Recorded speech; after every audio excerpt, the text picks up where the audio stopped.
Malam tadi sekitar jam 11-an, di tengah gerimis dan dinginnya malam, aku dan temanku kembali ke masjid karena HP temanku tertinggal di kamar masjid.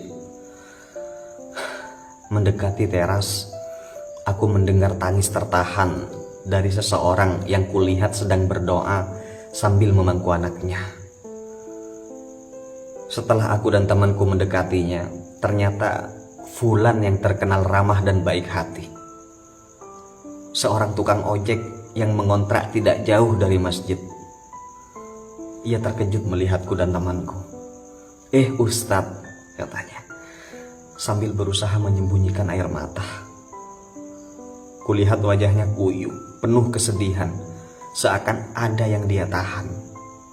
Sementara anak dalam pangkuannya tertidur lelap di dinginnya malam itu. "Sholat malam kok bawa si kecil, Mas?" tanyaku.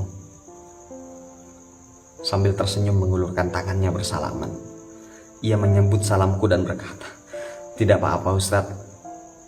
Aku lanjut bertanya, karena instingku mengatakan tentu ada masalah pada Mas ini. "Sudahlah Mas, tidak usah sungkan Mas. Ada yang bisa saya bantu?" Saya kembali bertanya. Ia menatapku. "Tidak apa-apa Ustadz," jawabnya sambil menunduk. Dan kali ini suara Mas itu agak lemah dan serak, menahan tangis yang ketika dikeluarkan mungkin akan terisak-isak. Saya memaksanya. "Ayolah Mas, anggap saya saudara Mas," kataku mendesak. "Bisa jadi ada hikmah HP teman saya tertinggal sehingga bertemu Mas di sini." Lanjutku pada dia. "Bisa jadi ada yang Allah inginkan dari pertemuan kita ini."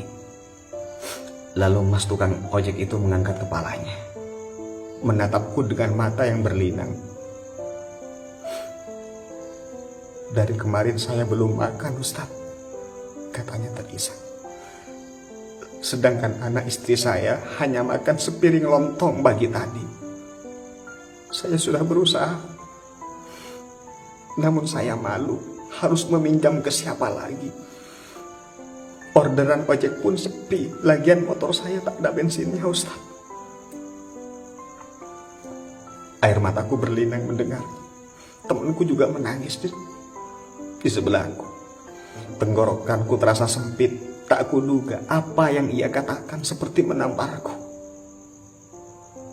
Ia belum makan dari pagi.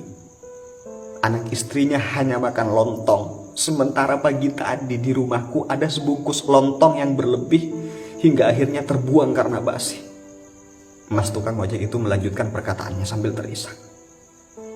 Aku berpikir, mungkin saja dengan datang ke masjid yang penuh berkah ini, sebagai tamu Allah sambil membawa anak, doaku akan lebih makbul Ustaz. Aku berharap ada rezeki dari Allah untuk kami makan malam ini.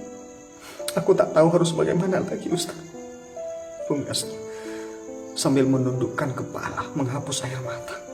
Sambil terisak, temanku pengurus masjid itu berkata, "Sungguh saya merasa sangat bersalah. Saya malu kepada Allah. Di saat kami pengurus masjid berencana membangun ini dan itu, program ini dan itu, ada warga kami yang tidak makan. Di saat kami ingin mengganti warna cat masjid, ada bayi yang tidak bisa menyusu karena ASI ibunya kekeringan. Di saat kami punya simpanan kas ratusan juta, ada yang tidur di gelap dan dinginnya malam dalam keadaan lapar."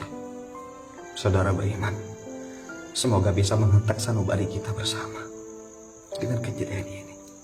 Ini kisah nyata. Mulai saat ini, lihatlah tetangga sekeliling kita. Mungkin di antara rezeki kita ada rezeki mereka yang Allah titipkan melewati jalan kita, melewati rezeki kita.